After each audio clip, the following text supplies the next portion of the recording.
Welcome to this edition of Journals of Spiritual Discovery, brought to you by spiritualteachers.org. I'm your host, Sean Nevins.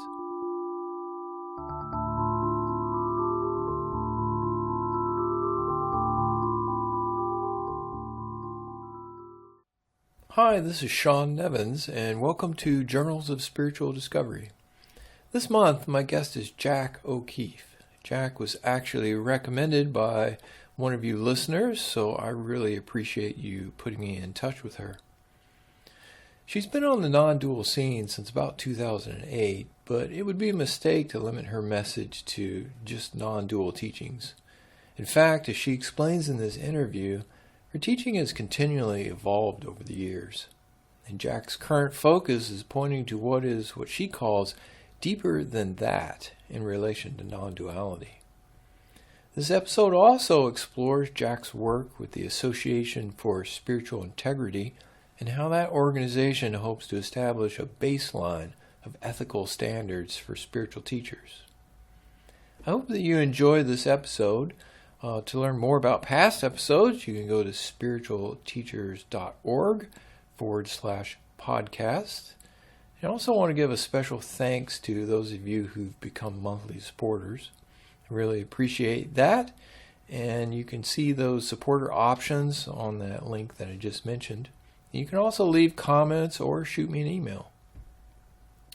Lastly, I just want to mention the TAT Foundation's August workshop is fast approaching. TAT consistently offers some of the best spiritual events on the East Coast, so I recommend that you make time for this event, if at all possible. The August workshop is titled Beyond Mindfulness, Meditation and the Path Within. For more information about that, just go to tatfoundation.org, find the About button at the top of the page, and look for current events. Thank you, and I hope you enjoy the episode. Thank you, Jac, for taking time out of your day to do this. I really appreciate that. Oh, my pleasure, Sean. Sure. In regards to your history or your story, I know that you've told that in several other places, and I'm actually going to suggest that listeners, if they want to hear the full story, I listened to your interview that Rick Archer did on Buddha at the Gas Pump. Yes. And I thought that did an excellent job of really covering your story, and I would direct people to that, and then hopefully we can spend a little more time talking about what's going on in your life today and how your teachings have evolved and those sorts of things.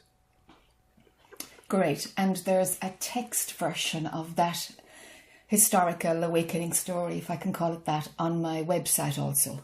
So some people prefer text and some people prefer video. So it's in both formats. Good. Well, I'll look that up, and I'll provide a link to that in the show notes for this episode.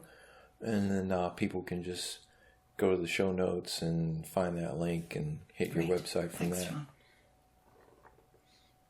Sure, absolutely. I listened to several different videos on YouTube. I saw you speaking at the SAND conference in 2017, and then you also did a workshop, it looked like, at the SAND conference in 2018. And it's certainly, I was really both surprised and happy to see you sort of threw down a gauntlet almost at the SAND 2017 conference. And I was just curious if you could talk a little bit about what you see as the current state of spiritual teachings and what you see as an answer to that, perhaps. That's a wide open question and a very interesting one. Yeah. It is. If we look at Eastern traditions and Western traditions, I think that might give us a context from where I can approach the question. Since 50s, 60s, 70s, so much of the scriptures and the traditions from Asia have infiltrated and happily thrown out following religion and being isolated to find spirituality that is outside of religion and having to do that on the quiet for the last 60, 70, 80 years, we've had much more of an openness because of the availability of scriptures and teachings from the East. However, whatever is preserved and held within a cultural context comes with the cultural conditioning, and it doesn't quite fit in here as readily as what we might think.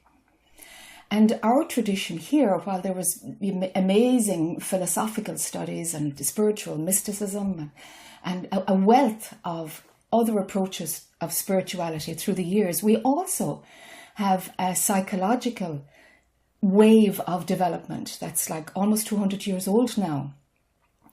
And we've been looking at, culturally I suppose, looking at, is there a way where psychological well-being, health, how we manage our lifestyles, how we manage ourselves as human beings, does that have any connection at all to our spiritual depth, truth, exploration? And it's very clear that our evolution, to me anyway, our evolution of spirituality is moving towards a taking both a psychological well-being and the spiritual truth and finding where is that compatible. And it is compatible, and it gives us a deeper depth of spiritual exploration. And that's the magic of what's beginning to unfold now. If we look at some traditions that have come from Western religions, but also, preserved within the ancient teachings in Eastern religions, things like poverty, chastity, and obedience. What's been the way of dealing with them? Well, let's push them out of awareness. Let's set up vows. Let's make them not an issue. And here we are in the West saying, poverty, money, chastity, sex, obedience, well, that's a minefield because we're surrendering authority to something else. And what we have found is if we look at these three issues, we cannot live a regular life in the world and avoid these things. So how do we deal with these things and embrace them as part of our humanity? And that is where I feel, in a simplified version, that's where I feel the evolution of spirituality is going now. And what it will make for is a better human being who embodies spiritual truth. It's around the manifestation of truth, because truth is the unchanging realm. However, the human being has to be evolved in order to house that truth, not by hiding from our humanity and from what makes us human, but by understanding and embracing the challenges that it presents and wanting to grow and evolve and learn and be better versions of ourselves in order to respond to that which knows no limits, knows no rules, knows no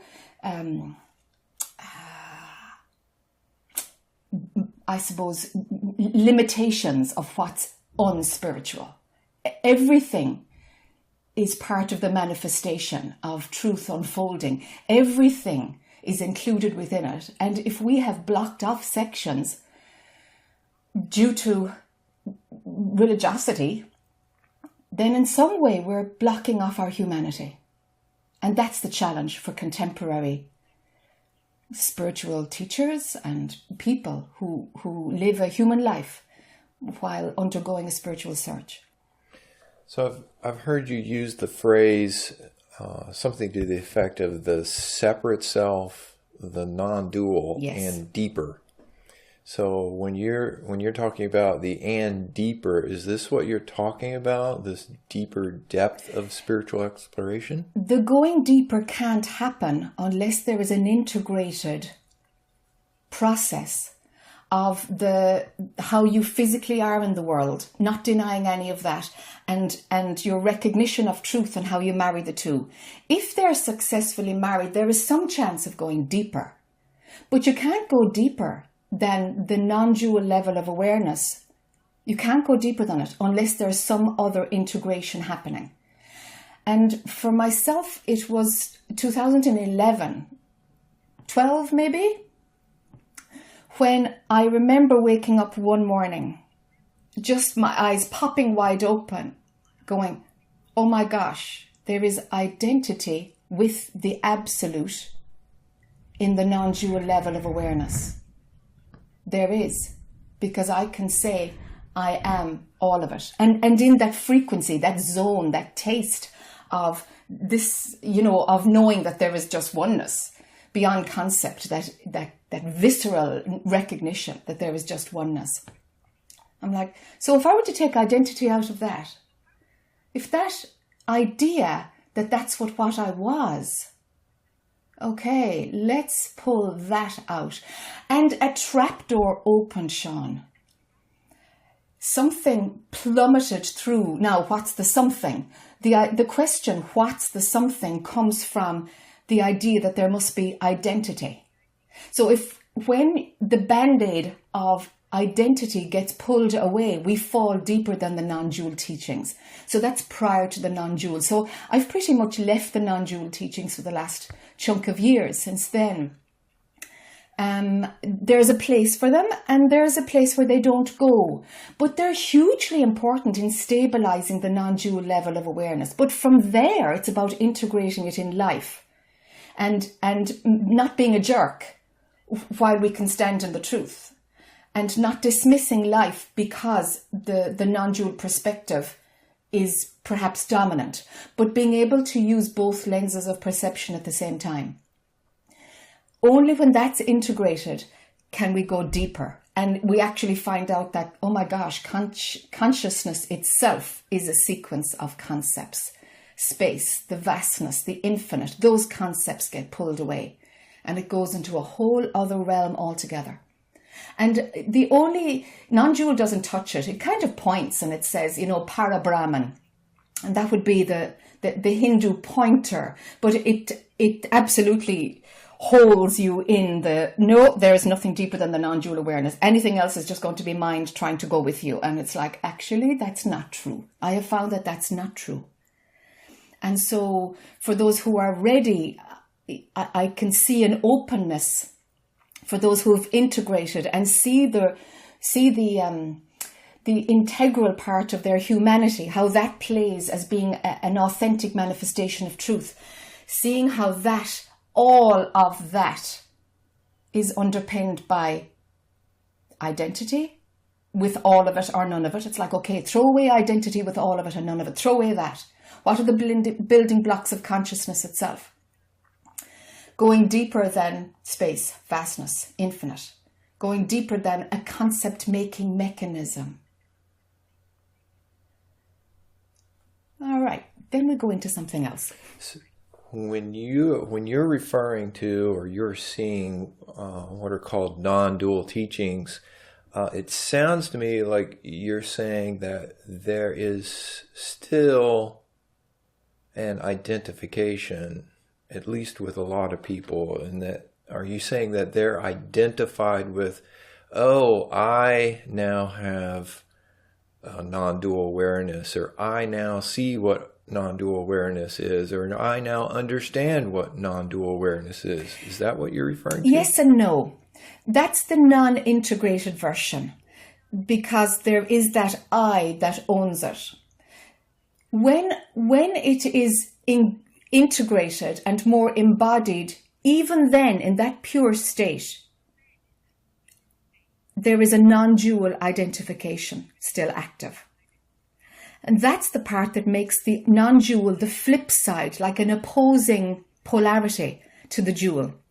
And what I'm talking about is outside of that polarity.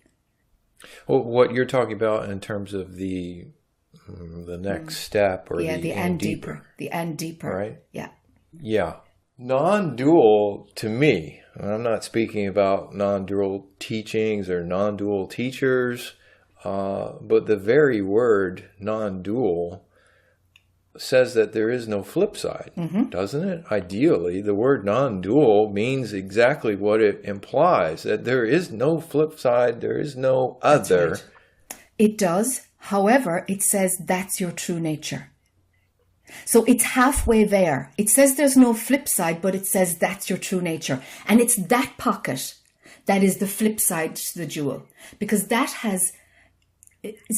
still contains a thread of identity. So you see, that's your true nature. You are divine, you are human. It's like, okay, that's where it's playing flip side. Sure, there is a realm of non-dual that has no flip side. Sure, but it contains identity, and that's the problem. It's in the seeing through of that piece of identity in the non-flip side part of it. It's subtle. There's layers of it, it gets finer and finer. But the trouble is the identity never breaks. And that's the thing that cracked open for me. And I went, holy crap, there's something deeper. There's a teaching somewhere that's deeper. And in terms of that,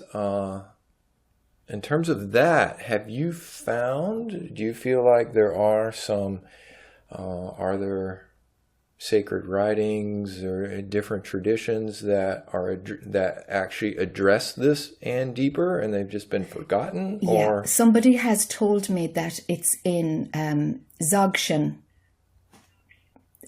scriptures from one of the Buddhist traditions. And so I bought one book and I read 3/4 of it, and I'm like, yes, absolutely. They're completely pointing to what I'm talking about. It was just beautiful. And other people who have, been much more familiar with the Buddhist tradition than I would ever have been are saying that though that Dzogchen, the material of that Dzogchen has only been made available to the public in the last 50 years also. So it's like there's this wealth of guidelines that are there to support and ensure that we can evolve en masse our understanding of what the truth is and the depths, the infinite, and beyond the infinite, beyond. It's already there. It's not anything new, but it's not mainstream. And I'm glad it's not mainstream, really, because it's so important to get stabilized in the non-dual. It really is important. And I mean stabilized in the non-dual in terms of integrating who you are as a person, rather than just grabbing a spiritual concept in order to negate, which, of course, is our version of push it out of your awareness, just like the vows that religions did, And that's the danger. It's like we've got to integrate about how the truth, how the non-dual awareness shows up in my life and in every part. And do I kid myself? And do I dismiss? And do I judge in the name of it being truth? You see, it's very tricky. So if I'm doing that, then there's crap in my life that I'm not willing to look at. And I'm using spiritual concepts in order to, just hide from myself, hide from my humanity, because I know something better, because the truth is the only thing that's real and this isn't real. And that kind of bullshit has left us in a right mess. So we're entering into a new era of where, okay, we've got to integrate, stable in the non-dual, take full responsibility for our humanity and our divinity, then something deeper can open when we're ready. Something deeper can open, and pointing to that is where my work has gone in recent years. This experience you described as identity falling away, I can imagine that being conceived as, if identity falls away, that's just going to leave someone who's like Ramana Maharshi in his cave, where the ants are just chewing on his leg because he's completely and utterly unidentified with the self and the body. That's right. But it doesn't sound like that's the gem of it, Sean. I'm so glad you pulled it back into a real example.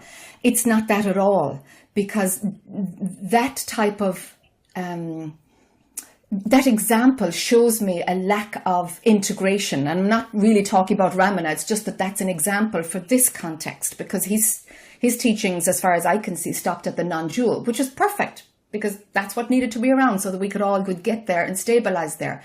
But the body is pulled in. Real life, mortgages and marriages, rearing children, gets pulled in, and it's like, well, how can being fully human, from the non-dual perspective and the human perspective, how can they coexist? How does this flow out into the world? And it's not by ignoring, the ants that are biting your legs. That isn't a wide enough viewing point for what I'm talking about. The wide enough viewing point includes all of it. The level of awareness is so expansive before it can go into prior and deeper than all of that. It's so expansive that the context is available for every human experience to be dealt with. The awareness doesn't shut out any experience in preference for or because of limited bandwidth. There's no exclusion of any part of any human experience. In that, if identity falls away, that doesn't mean that Sean or Jack somehow vanishes. Yes. They're still here. They're still alive. They're operating from some unimaginable perspective. So it feels like, and this is just where I'm at, and it might change again. Who knows? Maybe in 5 years' time I'll be talking about something else. I'm wide open to this magical journey wherever it goes. It feels like the viewing point is very wide, and it doesn't deny anything. So there's no denial of the Jac experience. It seems to be in proportion like it's never been before. There is a sense of an understanding of what humanity really is about that I didn't even know I didn't have before. There's a sense of being human that clicked in as a consequence of this shift. And it's because of the inclusivity. It's a very wide viewing point. Am I making sense? Yeah, and I where does, because I feel like I know what you're talking about. Great. Where does, for you, ethics or morals or ways of behaving in the world that, for example, the 10 Commandments, thou shalt not kill, where does that sort of thing for you fit into this wider viewpoint? Does Jack feel like, I must be kind to people, I must not harm other beings, what does that look like for you now? Yeah, that's a great question. Within each component of my being, I'm a woman, I'm a wife, that's the normal human part. I'm a friend to some people, I'm a daughter to my mother. So these different roles that are played, each one has their own set of norms. I could say rules. The rules would have to be, if I come into the fullness of each part of my being, if it's integrated, same word, different word for the same thing, then the rules get internalized into who I am in that perspective. That part of who I am has a certain set of laws and norms that operate within that realm. So there is an integrated code of the, I suppose, the organic best version of who I can be as a wife, or best version of who I can be as a friend. And it's not because of external rules. I suppose originally it would have been, because we have to learn how to function in the world, and it starts there with external conditioning. And then we internalize what works and we heal what has traumatized us. And we throw that off and we find, what's the authentic me? What's the authentic, what value can I place on things? What meaning does friendship have for me, or being a wife have for me? And so these values and these ethical behaviors become internalized. So there's an external and then there's an internal. The internal then isn't a set of external rules. It comes from me being honest with myself and me checking to see if there is a better version of that now that I can aspire to. Now, the thing about a better version, it's not from trying to be good. It's not from any of those dualistic things. It comes from the virtue of being human.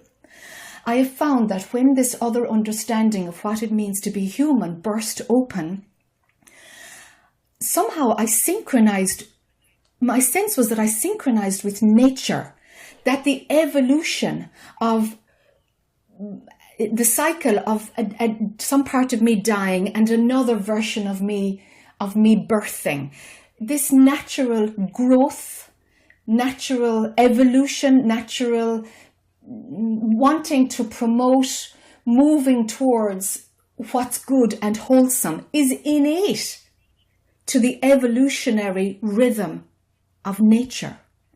And that was the human aspect that was just beautiful to unfold. It's like, oh my God, it's not about being good or bad or any of that. Actually, no, it's not. It's this love of educating myself, of expanding, curiosity about the world. I kind of feel more like animals and plants. There's something has synchronized with what's in Mother Earth herself that has to do with what I would call education and improvement and evolution. Yeah. It reminds me of we as a species have so separated ourselves from the plants and the animals that we talk about the natural world and the man-made world. Yes. As if somehow there's a separation. Yes. We are not part of the natural world. We're separate from it. Yes.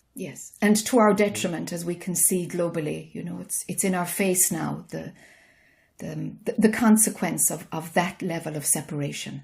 And there's a balance. I'm not saying, come on, let's live in tree houses. It's nothing to do with that at all. It's that there's an organic alignment between our humanity and what Mother Earth does. And that influences us and that awakens within us when there is an integration of all aspects of our humanity, and it comes from a core value of not anything that's of the world, but it's of humanity itself. And it's the rhythm of evolution that has those ethics, honesty, purity. That's where they arise from. And we just put labels on them as we bring it into the non-dual and as we bring it into the dual, because that's what we do. We make story out of everything. And so does behaving badly happen? I find in myself that something is making my heart be increasingly open. Not because compassion or coming from the heart is a higher aspiration spiritually. I've no interest in any aspiration. I'm interested in being as honest with myself as I can. I'm really interested in listening and honoring whatever moves within me.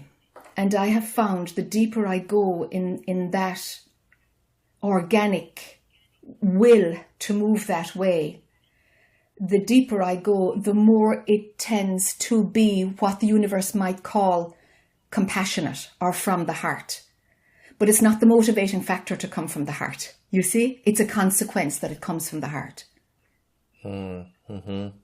And so along the way, I can see when there is unethical behavior, it's like, okay, let me try and understand where that came from, if it's in myself or somebody else. And invariably, it's a blind spot. And the beauty about blind spots is we don't know they're blind, because that's the definition. We don't know what we're blind, what we're not seeing. But if we take time to really stay within and explore, could that have been different? Why is my attention even drawn to that conflict? Why am I even looking at that? What's going on there? And if we really investigate, it's amazing the subtle blind spots that will always be coming up for exploration, because that's the evolution. It doesn't ever end. It can't end. It's like saying, well, Mother Nature has done her thing. She's going to stop evolving now. It's like, we're a product of that. We came out of, fish, then monkeys, we came out of water originally. It keeps moving. It keeps transforming. Even when our perspective moves way out of creation into prior to what's created, and even deeper than there can be any concept that I can only barely point to. Even there, the full expanse of what can show up and appear within its own movie, or what can never show up because it's outside of the movie, the transparency runs right through to the Jac role as a wife, runs right through. The wide, all-encompassing perspective never negates any part of itself, and that includes the blind spots. You mentioned the experience of identity falling away, and then you've also talked about evolution or an evolutionary impulse. Do you feel that Jac will someday die and that will be the end of that character? Or do you feel like is there a soul, or is there an energy that is Jac that will continue on and that will have new experiences? Do you have any sense of that? Yeah.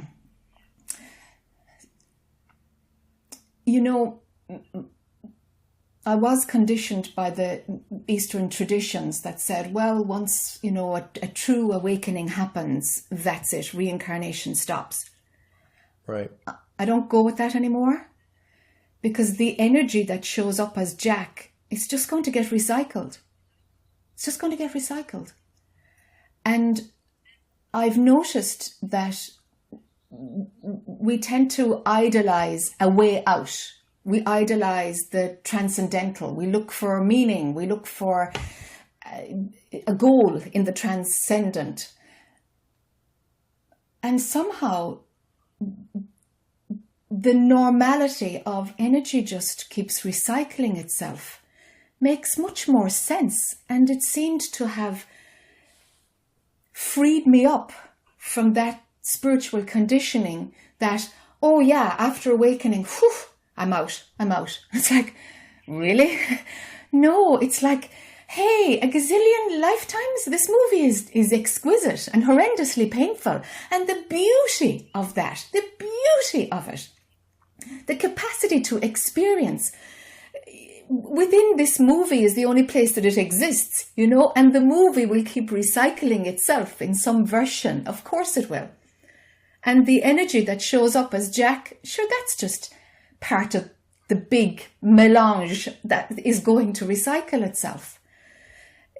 I could compartmentalize it and say, the energy form or the soul. It's like, I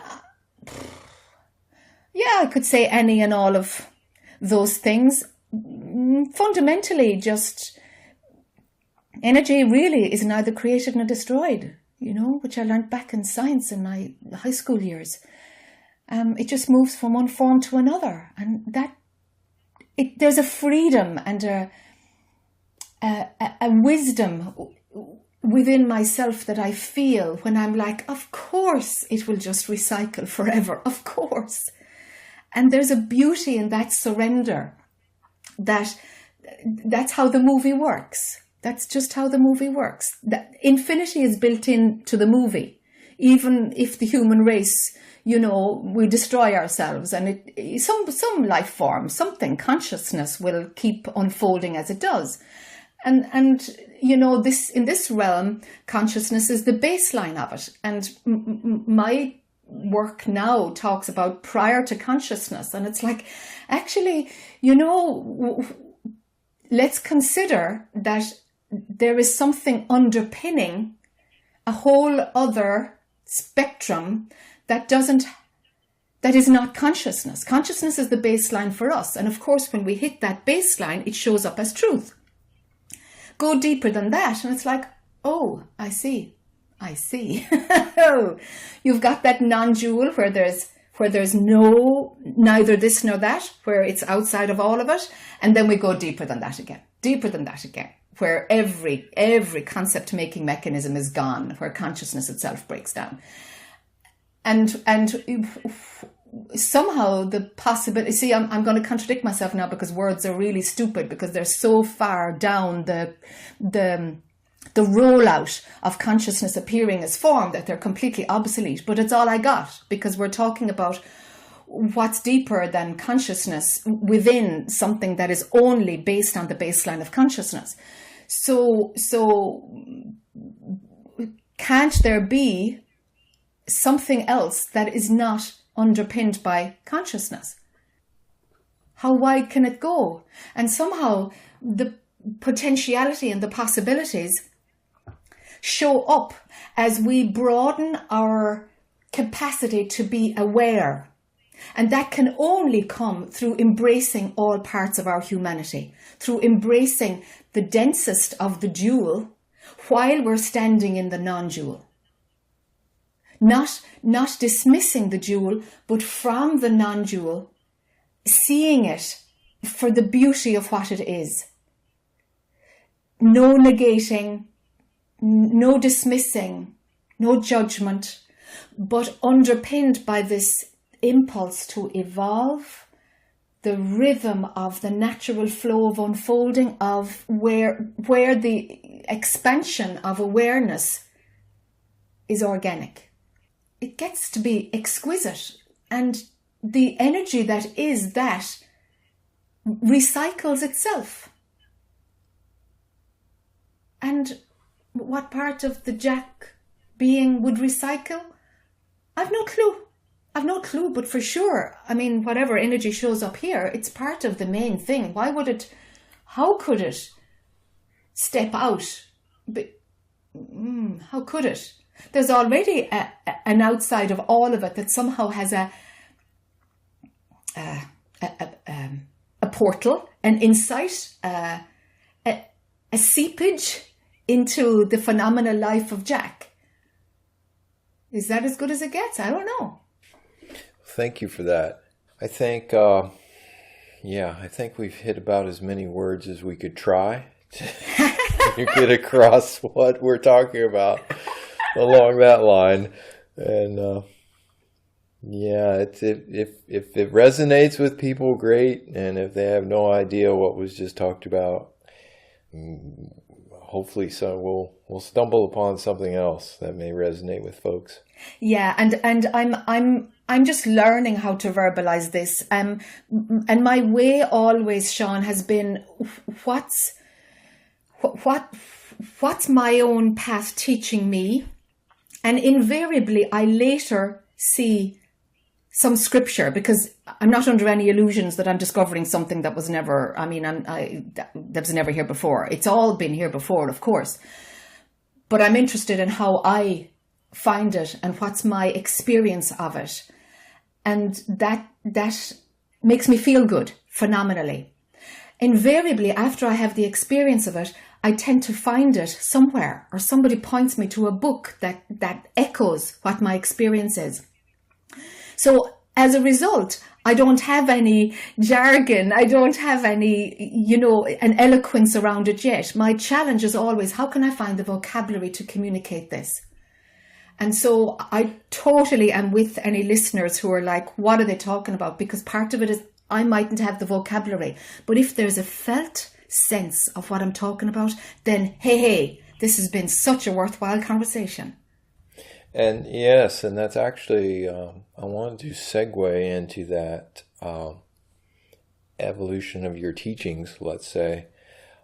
You've been a spiritual teacher since, is it 2008, 2009, somewhere in there, or before? Yeah, around there. Yeah. And I was teaching other stuff before the non-dual grabbed me. So I went through the New Age. I went through all these various, mainstream spirituality that doesn't drop into that depth. So with this material, I suppose 2007, thereabouts, and then it shifted from the non-dual by 2012. I started to find vocabulary, I suppose. 2014, I'm like, all right, okay, now I have enough words to start pointing. Yeah, it keeps moving. And do you? I've only seen the YouTube videos of talks that you've given, and we've talked a bit about the limitation of words and concepts. And is there? What else do you bring to your teaching style or teaching methods? Is it generally talks, or do you have guided meditations, or you do energy work, or what are some of the different aspects of what you bring to the table to help people? That's a good question. The residential retreats are certainly, I don't know, can I say the word potent? They move the participants a little bit more, I think. And here's why. The residential retreats, we have no social talking. So that folks spend their mental attention watching to see, well, what are the hooks? What are the stories going up in my mind? Because they don't chat to each other. What's really important, I've noticed, in the residential retreats is that we chant every night. And there's something in music that consolidates or energetically breaks through what happens during the day.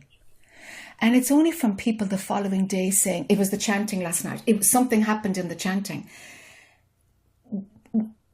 I don't know what that is. But I know when we sing and when we use the vibration of sound, transformation happens that drops it from the conceptual, intellectual unraveling into something much deeper that's understood viscerally. And the weekend, Friday night, Saturday, Sunday, the weekend meetings don't have the chanting, and I see the difference.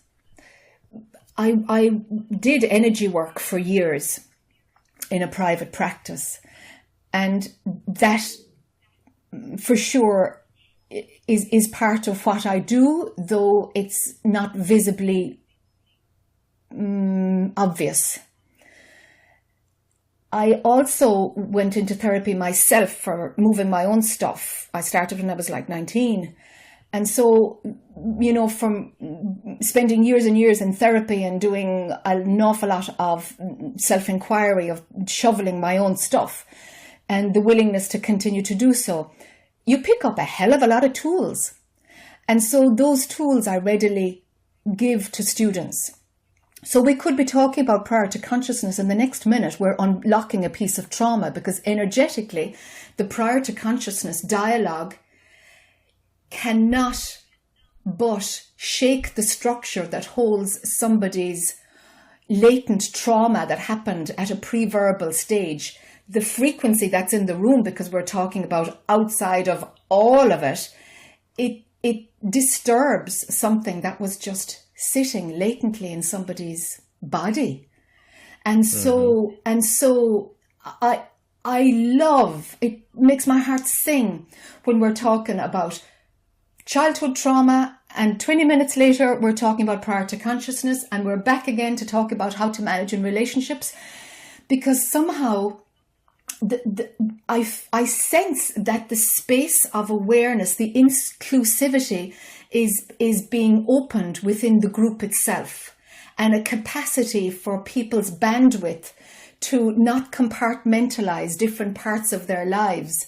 Somehow the structures that keep, well, there's my spiritual practice, and here's how I am at work, and here's how I am at home, but there's my spiritual practice. And that compartmentalization has to break. If it doesn't break, then we have somebody who goes to the non-dual and dismisses the dual. And it's like, well, that doesn't matter because that's only in the movie. It's like everything matters some of the time. Everything is valid within its own frequency of existence. And so going to those zones with ease, the fluidity, rather than the flip-flopping between the dual and the non-dual. For example, somebody saying, gosh, I was in that drama and I completely forgot about the bigger picture. I didn't even see I was in my own mind loop for 2 days or for 2 hours. And it's like, okay, my job is to widen the view so that if there is a blind spot, you're moving like the tide, ebbing and flowing your attention, but at the same time you're standing in the ocean. And the tide moves forward and touches a mind loop, a trigger, a blind spot. That's an old piece of conditioning. And it pulls away from it again. So rather than standing in the observer or getting caught, it's not an either or points of perspective. Integration happens in the wider view. You see? I can't remember your question, Sean. I think I went off on a tangent. No.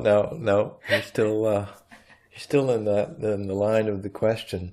Oh, thank heaven. We were talking about basically what your different teaching methods are. Ah, yes. What it's like working with you. Yeah. Do you still work with individuals, or is it just in a group setting now? I do both. Yeah. I do residential retreats. I do some weekends, and I do one-to-one via Skype, Zoom. Yeah, I do one-to-one also. Yeah. And I write a bit. I know there's a few books in me, but I'm Irish, and we talk a lot. So, and we sing a lot, and I suppose that's bleeding through, my cultural heritage. Some part of me just finds joy in that because it's part of Jac, and so that's moving its way into the work, and it still wants to be honoured, and sure, of course I'll honour it. If it can be of service, then win-win. I know there's a few books in me. So I've started to open the faucet as regards writing. And it feels like a huge transition to go from verbal to the written. And I feel that's a shift that's going to come in the next few years. I would also love to be a full-time gardener, I mean, that's there too, but, life does what it does with one, doesn't it? Well, I did want to ask you, are you living full-time in the South now of the U.S.? I am. I landed in Florida by default. I married a man from North Florida. This is where we are for now. But, I never stay in the one place too long. So let's see how we manage. Let's see. Yeah. Okay. Yeah, I was just curious when you mentioned that you were in the South. Yeah. As you were, I think at one time, weren't you in Costa Rica or? That's right. Somewhere? Yeah, that was just 10 months. It was supposed to be longer, but I'm afraid that was a closing, not an opening. Yeah, and the shift physically happened there. That 2011, 2012. It was that time. It was, waking up one morning in my tent in that community that we set up. But I got sick in 2011, 2012, where that eureka about the bottom of the non-dual teachings falling through, that was in Costa Rica. But I got sick in Costa Rica. I got sick. I couldn't sustain it at all. So I walked from that too. Sometimes you just gotta honor what the inner movement is, you know. Do you think in the Tibetan tradition, or at least in some Tibetan traditions, there's the idea of an enlightened being will behave a certain way and look a certain way, and that basically that a right action or right behavior will automatically spring from the enlightened state. That doesn't sound to me like what you're talking about, and I'm curious if you think that is perhaps the Tibetans are talking about an even deeper state, or this is just a mythology that has grown up around the enlightened state. What's your opinion on that? Yep, you named it. They're talking about a deeper state. They are talking about a deeper state. What we haven't recognized is our love for, I'm a done deal. There it is. Awakening has happened. It's all over. I'm out of it. I don't get caught in drama anymore. And the attachment that we have to the plateau that the non-dual awakening gives us. And in a way, you can't but enjoy that phase in that way for a while, but there is so much more. And what happens is that there is this assumption that everything that happens from there is now free and clear. And all that's happening is that components of the ego have found a new hiding place, and they hide behind the shell of a non-dual awakening. And of course, they will fester and become very toxic. And what happens is bad practice, unethical behavior. And so we have fallen for the idea that evolution is not continuous. We want there to be a goal. And that's our human goal setting, far away hills are greener component in our mind, which has not been transcended. And so we want to believe that the non-dual awakening is where that which moves through our form is from the source. And oh my, there is a long way to go between the non-dual awakening and when source, that which moves all, is moving through our mind and our body, and that our mind and our body is so clean and clear that it serves only to be used by that which moves all. And without doing a lot of personal work, there is no way that one could discern what's being sabotaged by my mind. Where am I getting off on the power play? Where am I justifying my behavior because of my state? If I feel, yes, this came from the source, double check it, triple check it. Are you sure? Are you sure you're not getting off on it? Are you sure? And also, then from the student's perspective,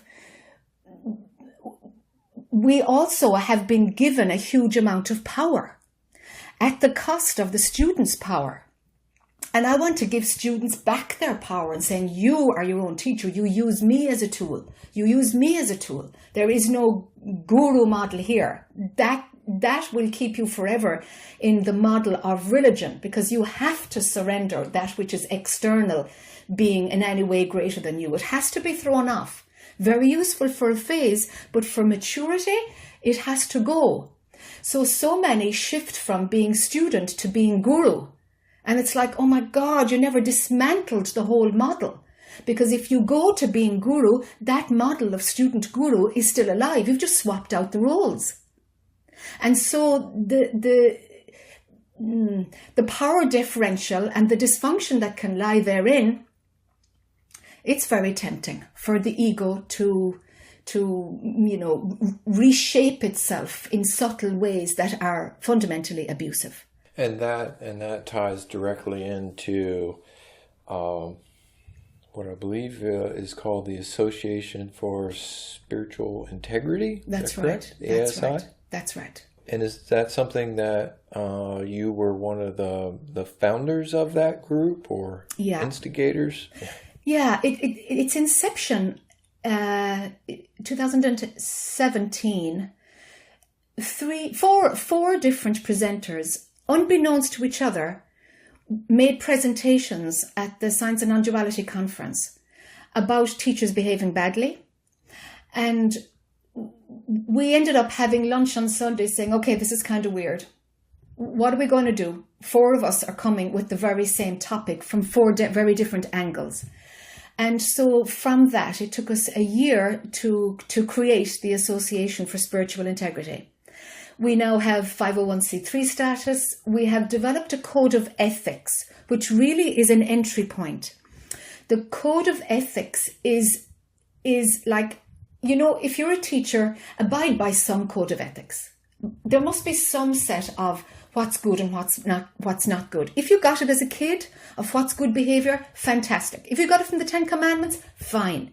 If you didn't get it from anywhere and you think you were, you know, exposed to unhealthy, abusive behavior in the adults around you, then try our code of ethics in order to align with some ethical practices that basically keep you out of trouble. Then the next step is to integrate those, to do the work to integrate them so that it's part of your being, because you'll find that one will find that the code of ethics, or any decent code of ethics, and the one that we've tried to present here, is a reflection of the deepest knowing that I have. How does the deepest connection that I have to date, how does that show up in manifestation within a world of guidelines and rules and good practices? How can that flow through without being manipulated in any way? So it's like, can my body and my mind be of service through a code of ethics that is in alignment with the deepest source? And it's that type of integration that I think all spiritual leaders and teachers need to abide by. And it's an evolving code. You know, as we evolve as human beings, of course, everything is subject to change and growth. Once we formed the Association for Spiritual Integrity, more and more of the problems that are inherent as root causes of why there is an absence of spiritual integrity in the spiritual, non-dual and wider spiritual fields today, more and more of it is because, number one, psychological work has been dismissed. Number two, there's a lack of boundaries. Number three, the power differential. How do we use the power that is, you know, if you're giving a service, even if we put it into that category, if we're giving a service to guide people on their spiritual practice, we do have some power. We're influencing people. And how do we do that in the cleanest, clearest, most honorable way? Looking at teachers who don't have regular friends. The amount of teachers who only have students as friends, that's bizarre. The amount of teachers who only date people within their student, it's like, what? How can you move from a sexual relationship from a teacher-student? It's like there are 20 steps in order to normalize and balance that relationship. Like, we can't even go there. That's one point that at board level, you know, at the organizational core level of the ASI, Association for Spiritual Integrity, we actually can't agree on the steps that it takes to go from teacher-students to where it's actually an equal two willing consensual adults with no power differential to date with each other, like to go into a relationship. How do they do that? How do they do that? We can't even agree. So we've so much to learn. One of my litmus tests is to teachers, okay, do you have friends who don't really understand what your work is? Who they're like, yeah, I know you do some spiritual stuff, but I don't really get it. That's very healthy. That's very healthy. If our human side is still in touch with the regular world, and we don't in any way, we can be in a friendship without in any way hiding behind the job, the vocation, the truth of what you are, whatever you want to call it, that your awakened state is. Can you function in the world and not hide behind it? What would that look like? And how do you operate in the world if you don't hide behind it? How do you operate? And that, I think, is a pointer towards integration, which, wholeness, integrity, and that's what spiritual integrity looks like for me right now. What's been the reception among spiritual teachers to this idea of a code of ethics and an organization that's attempting to hold people to a standard? Yeah, we have the code of ethics, but are we holding people to a standard or attempting to? I'm not sure we're doing that. You see, I've no interest in being a policing organisation of any sort. I want to be involved in changing our culture from the Eastern model to integrate to a culture that's more appropriate for our culture. What does that look like? I don't know. Really, Sean, I'm making it up as I go along, and I'm learning as I go along. So those who have joined, and to date, it's just word of mouth. People are finding us by default. This is actually the first non-ASI podcast that I've ventured towards. So because the reason for that is that there has been a reluctance in me to say what we're really about, because I want to respond to our community. What are the needs within the community? So we meet every 6 weeks on a Zoom call, conference call. Anybody who's a spiritual leader can join. It's free. We're funded by donation. Every other 6 weeks to date tends to be we just meet ourselves, or we get somebody to talk to us and teach us about the right use of power, about transference and counter-transference, about issues that come up that we might not have had training in our regular lives before we became spiritual teachers and leaders. So it really is a supportive organisation that can change the culture to integrate who we are as spiritual teachers and leaders within a regular life.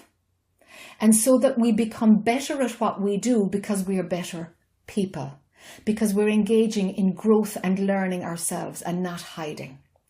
So those who see what we're really about are totally behind it. I've gotten emails saying it's an honour to be part of this. Can I help in any way? And yet there has been those who've said, you're a policing organisation. You have no right to judge how I, to imagine that I am unethical. And I'm like, hey, listen, I don't know what's going on for you, but if you join, if you'd like to come and hear what we're about, we're here to support each other. It's peer support. It's peer growth. But that's frightening for a lot of people, Sean, because when you're hiding behind the shell, you don't want to. You're up on a pedestal, and it's fear-based. The rejection of the ASI is fear-based. That's what we found. So it's not for everybody, but anybody who's arrived at the point of, heck, I've more to learn. There's more. The teachings are fine, but me as a human being, I want help. I want to know, am I doing okay? And I've heard people, speak at different, on YouTube, at different events on YouTube saying, well, there's nobody I can talk to. Even Ramana Maharshi used to say that, well, there's nobody I can talk to. And it's like, I'm suspicious when somebody says that, because I remember having that thought in 2009, 10 and 11, thinking there's nobody really I can talk to. And now that I see that's a symptom actually of non-integration. It's a symptom. There's something sticky there if you think there's nobody you can talk to. That's a limited viewing point. It's about embracing our humanity, and an organic humility grows out of that. And that's integration of all the parts of us, fully human, fully divine, and deeper than all of that. But that's my particular thing, is deeper than all of that. And so the ASI, anybody at all who is in a role of spiritual leadership, we're wide open. And the cross-fertilization of different spiritual traditions is amazing. It's amazing to see, oh my God, there's a piece of spiritual conditioning that I never came across because they follow that path. How does that weave in, and does that honor and support their deeper knowing, or is it conducive to blind spots? So we're learning from each other. And we found that the younger members are wide open to like, hey, how can I be better at what I do? And the older teachers, those of us who are at it longer, tend to be a little bit shy of being vulnerable. We've had a little bit more of the conditioning of, you're done once you're awakened. There's a little bit more of, oh, it's my students, it's not me. And it's like, well, maybe take it for a walk. It might be you, It's like, and it's okay. And the freedom that comes when you unpack another blind spot. And the blind spots are there even though it's a movie. It's not who you are. It's like, of course, there will always be unpacking. And that's the beauty of how the level of awareness expands. We can help more people and be more filled with a higher frequency ourselves as we expand our view. And the only way we can do that is by unpacking our own blind spots. It's a win-win. But it means a shift in culture, a huge shift in culture. And that's what the ASI is about. So we're going where I don't think anybody has gone because it's of its time. We're trying to find the Western model that's healthier and supportive for ourselves in our humanness, for ourselves in our profession, and how can we arrive at that space that a lot of the Tibetan teachings have talked about, is that which moves through a clear mind and a clear body. And we know in the West, trauma stuff will be held at a cellular memory. It's like, yes, this is where trauma release, body work comes in. This is something that the West can add to make us cleaner and clearer and better at what we do. Why not? Why not? There's no end to the stories of the teachers who fall from grace. Yeah. Yeah. That's almost becoming the norm these days, it seems like. A couple of thoughts, couple of questions.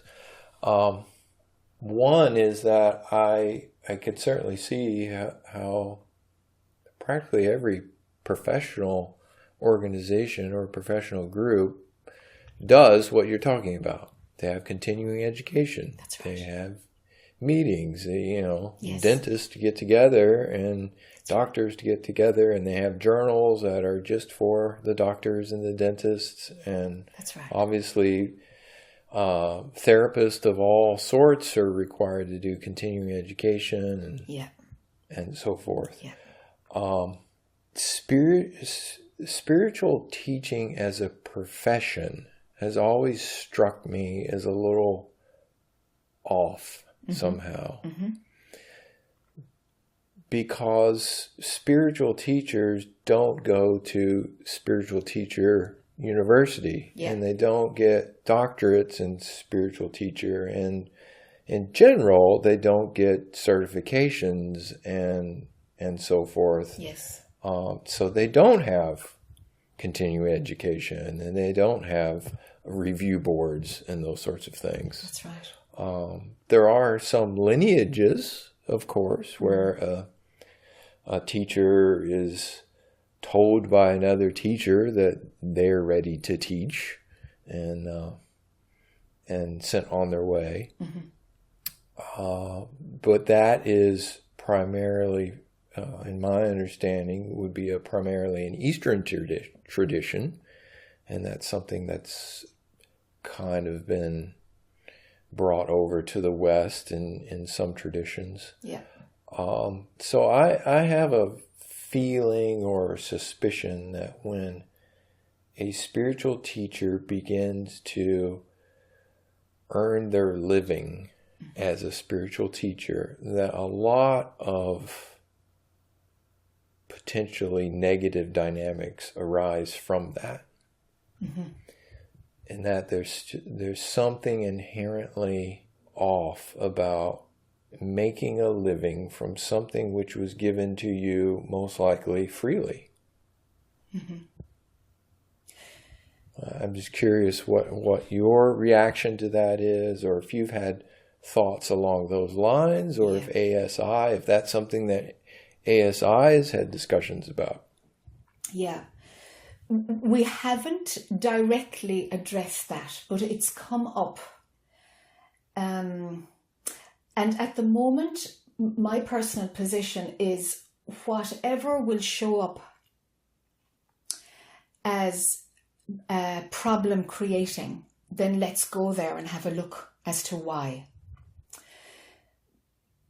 I know that the model of doing this for a living and not doing it for a living, it has some parallels with mainstream professions.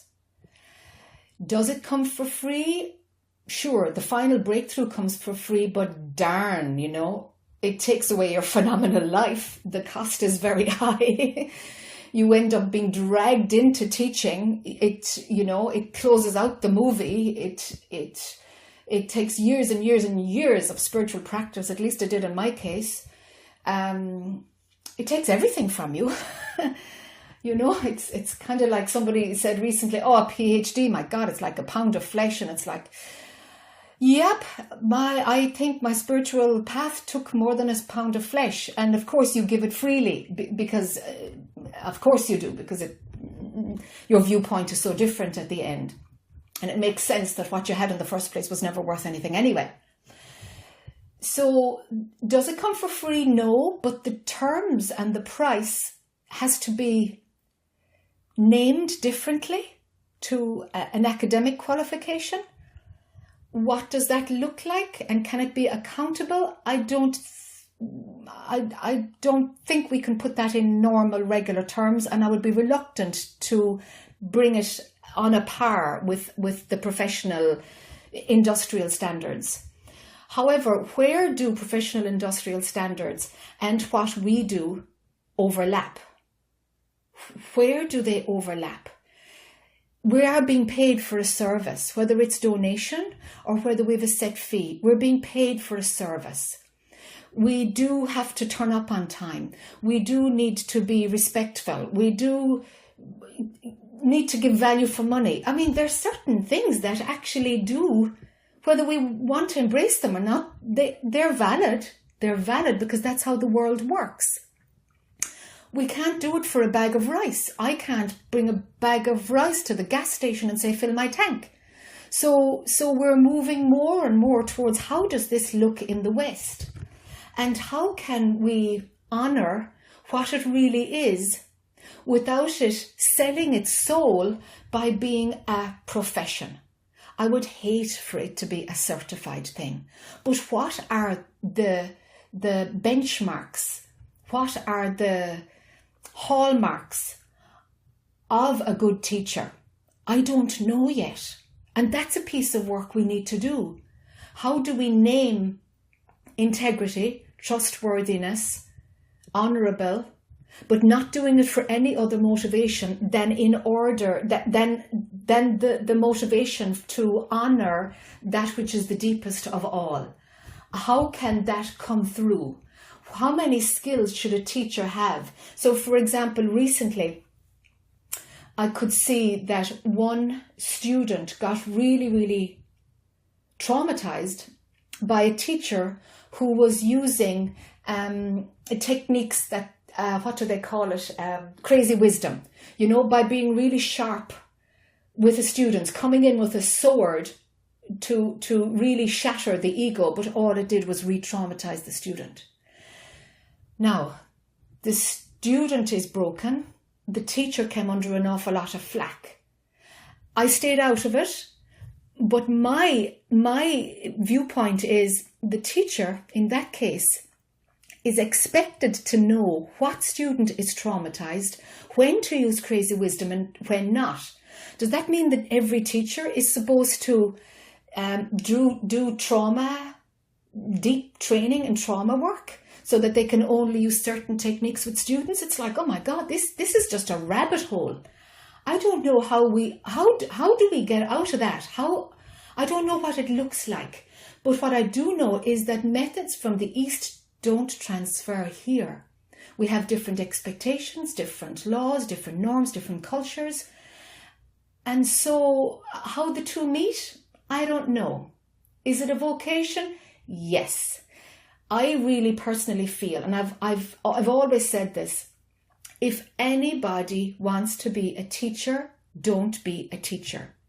If you are dragged by the scruff of the neck, kicking and screaming, and you don't want to be a teacher, but you know you have to do it, you'll be a teacher. That's the criteria for being a teacher in my book. But that's a Jac O'Keeffe thought. So who would want to do this? Good Lord, who would really want to do this? I mean, who would want to do it? Well, there's a lot of people who like to hear themselves talk, or like, they like the idea of themselves telling other people. And there truths. I smell a rat. There we have the shadow. That's the shadow. Yeah, if they want to hear themselves talk, just set up a YouTube channel and talk about, I don't know, painting a house, making cakes.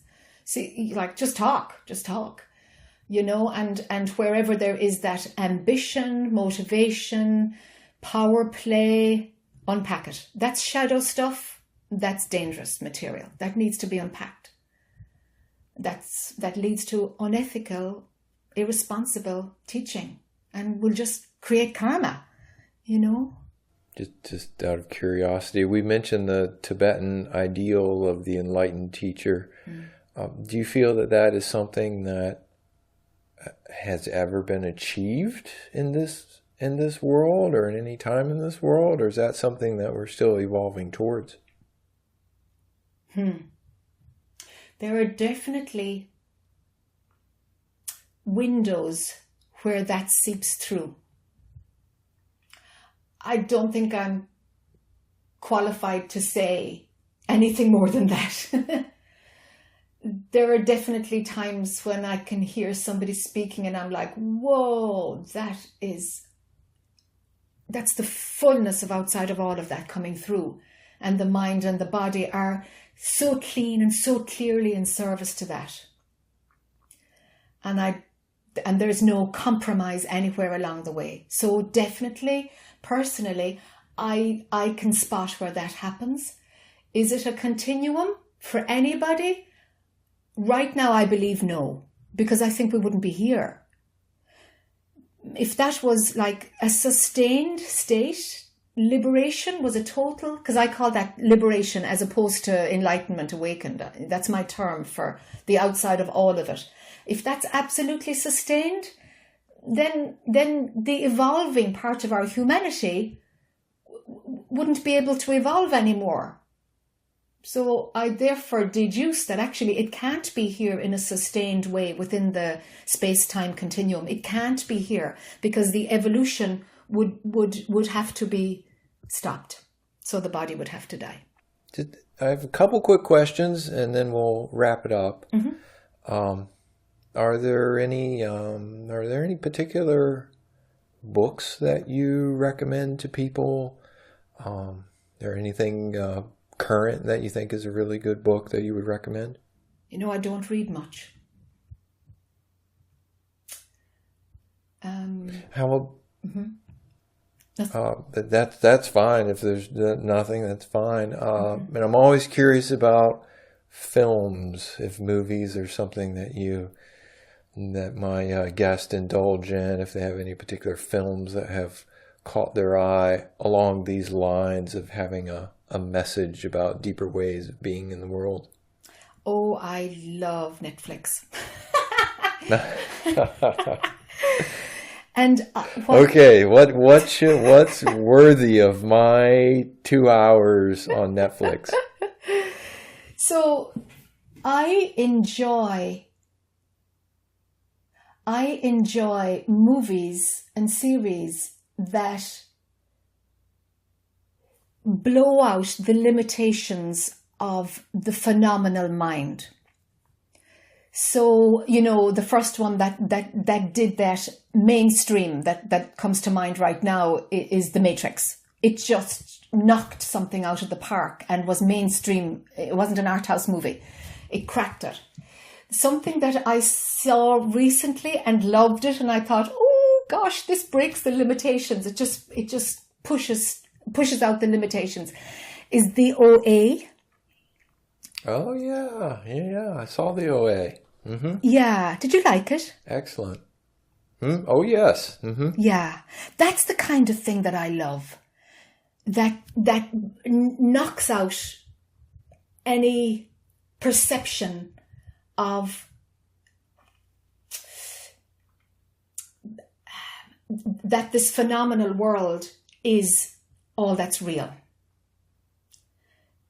It's like it pulls away the clouds a little bit and it opens us up to potential and the other realms of how we can function. Like there's multidimensionality, which is what the OA does. And then there is the viewpoint that sees that cause and effect is valid only within specific realms of existence. And then there's deeper than that finds the whole lot just a curious exploration. So I love kiddie movies that have magic. I like anything that makes me curious and breaks the limits of what's accepted as being how it works. To finish up, is there anything that you feel like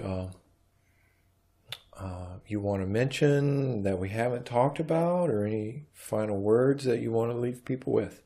Cultivate an inner humility.